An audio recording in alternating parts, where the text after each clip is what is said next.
television screen going, and we'll do this together.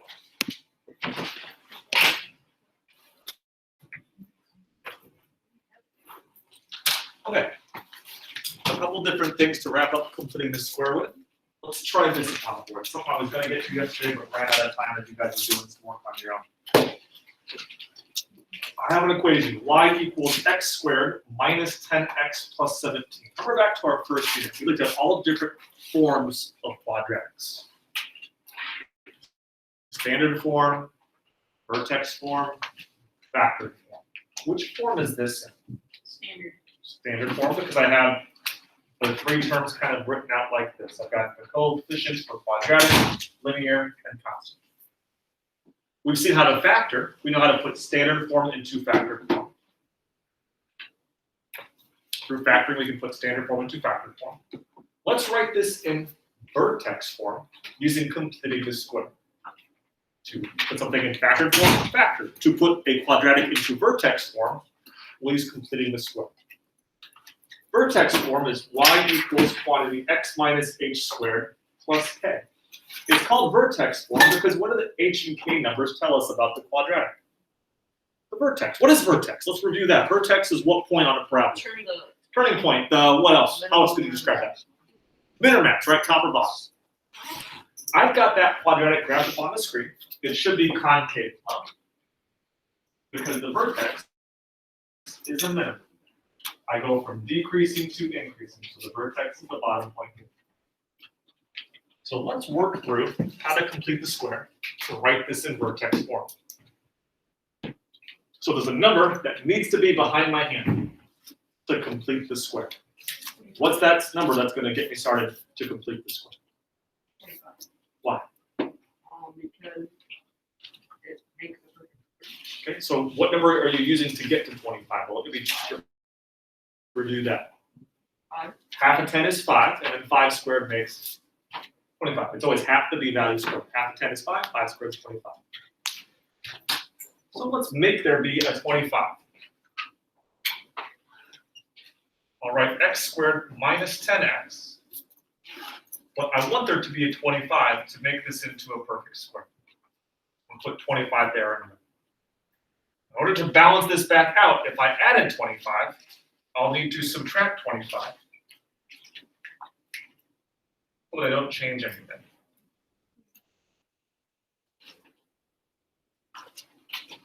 Have I done anything to change the original equation? Have I changed anything from what I started with? No, that's kind of what I'm getting at Yeah, you added 25. But that's not really adding anything, though, right? Because what's 25 and negative 25? 0. Does adding 0 change anything? No.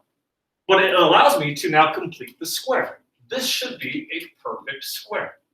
How do you factor x squared minus 10x plus 25?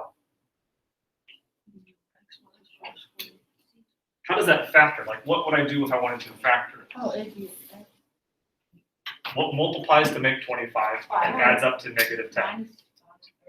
minus 5. Say that again. X minus 5 and X minus 5. So it's the same thing, right? That's the whole point. It's a perfect square. X minus 5. Right. X minus 5, x minus 5. Or like she's saying, quantity x minus 5 squared.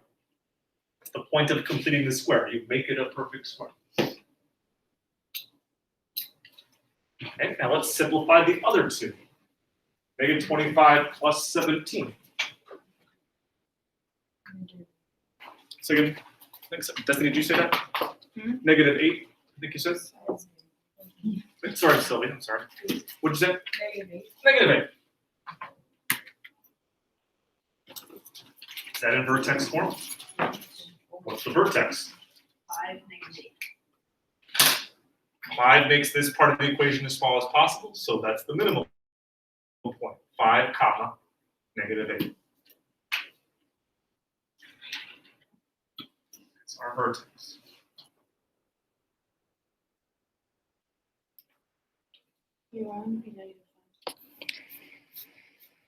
When you square something, Claire, what's the smallest it can be? I ever square something and get out a negative? No. So let's make this equation as small as possible. This part of the equation as small as possible. Let's make it into 0. Whenever you square something, the smallest it can be is 0. What x value makes this into 0? To be as small as possible means the minimum. So that's what we're trying to find for the vertex. Make it the minimum. That happens when x equals 5. This is now 0. If this part of the equation is 0, what's left over for the y coordinate? The vertex. Up on the screen here, the vertex is 5, -8. I know that because I just wrote it in vertex form. Is that vertex on top or bottom? Is it min or max? Minimum, because what's the concavity for that graph? Is it concave up or down? Oh, it's concave up. The vertex is on the bottom, like you can see on the screen.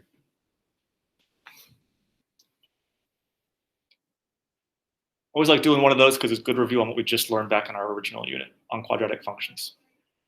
So you take it from standard form to factored form, factor obviously. To take it from standard form to vertex form, that's done with the process of completing the square. Like we're learning.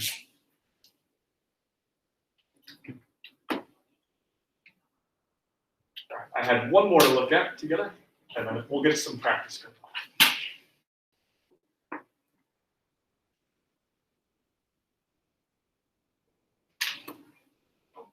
Let's try this together as a class. 3x squared plus 6x minus 10. Could you write that down and then think about what makes this equation different than the other ones we've done so far? Look back at the practice from yesterday or the ones we did in class yesterday. What is new about this that I'd like to kind of mention before we get started? Yeah, Tristan. The A value is more than 1. What's the A value now? 3. So I'm not starting with 1x squared, I'm starting with 3x squared. How do I complete the square if I start with an A value that's not 1? I start with a 3. That's kind of what I want to talk about here. Because not everything is x squared. Sometimes you have a 3x squared or a 5x squared, for example. So to make this more familiar to us, to make it more like what we did yesterday, I want to get rid of the 3 by dividing everything by 3. Let's just force it to be more like what we did yesterday. As long as I divide everything by 3, it'll be just like what I tried to do yesterday. I don't like the 3, so let's make it disappear. As long as I divide everything by 3, that's something we can totally do.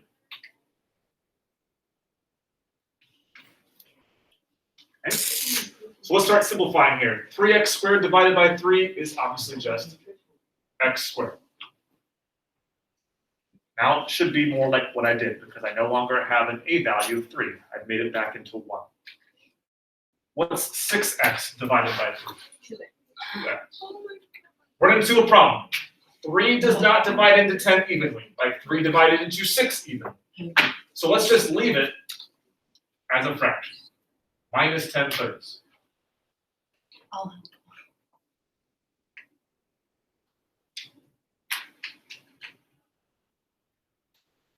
So now I've got x squared plus 2x minus 10/3 equals 0. This is really no different than what we did yesterday, but it just might involve some more fractions. Just might involve some more fractions for us.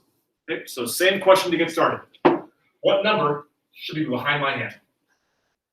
4. Look, 2. half of 2, take half of 2, those are. 1. What's 1 squared? 1. 1.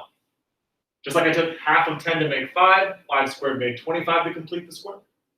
Half of 2 is 1, 1 squared is 1. So I need to put a 1 behind my hand. There's not a 1. So what do I do with the 10/3 to make room for the 1? Other side. Add 10/3 to the other side of the equation. So x squared plus 2x equals 10/3 once I add that to the right. Now I've got room to put the 1. So let's add 1 to the left, and don't forget to do the same to the right to make sure your equation is still balanced.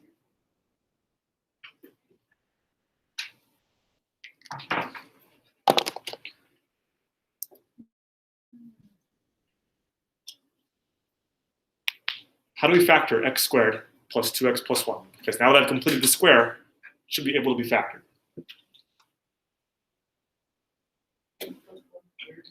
X plus 1 squared. Apply that.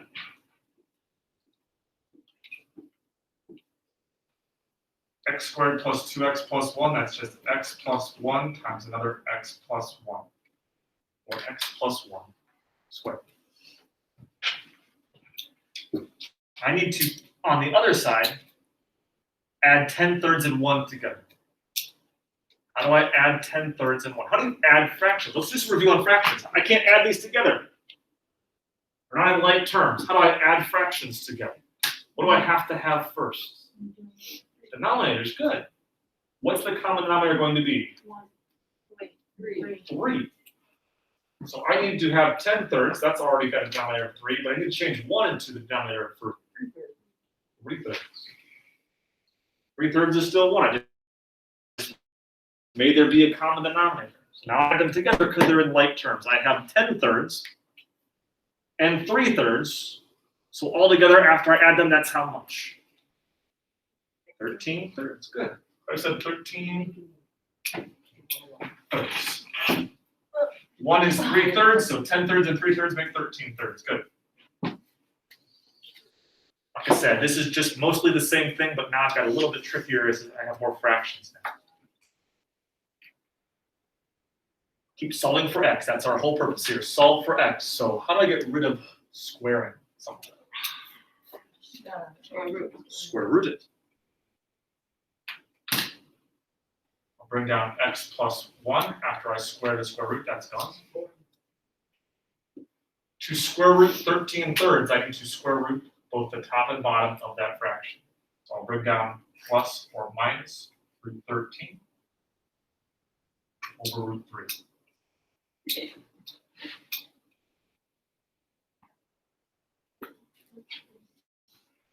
Most of the remaining work is just how do we simplify the square root of 13 over the square root of 3?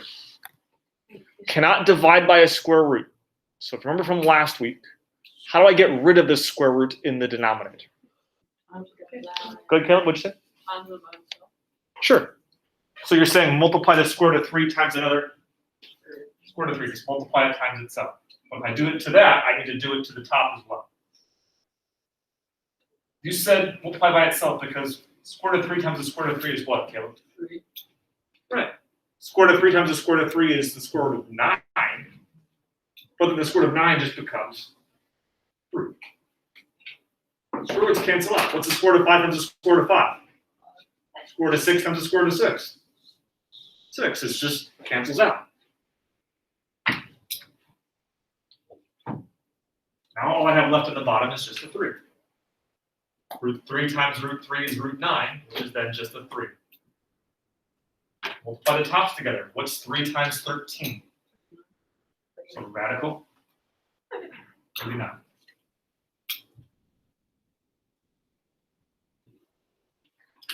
I simplify root 13 divided by root 3 into root 39/3.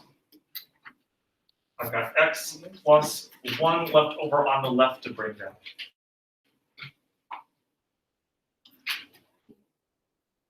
Take me home. One last step. Got to solve for x and you get rid of adding 1.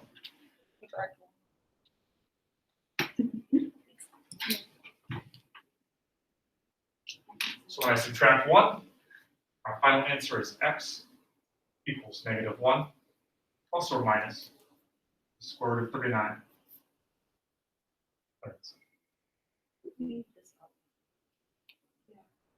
Who made completing the square up? Yeah. It was, let's see, I want to say probably either the Egyptians or the Greeks. Most of the algebra work comes from both the Egyptian Good thing and we're Greek civilization. Americans or whatever. It has a practical application in terms of area of squares. They messed with a lot of squares. How many answers are really in here? 2. What are they? 3. Well, there's 2, you were right. Plus -39 over 3. And positive 39 over 3, right? If you want to write both answers, it's -1 plus root 39/3. You take the positive, and -1 minus root 39/3. You take the negative. Want to write it out as two separate answers? It's the same thing. Take either the positive or negative.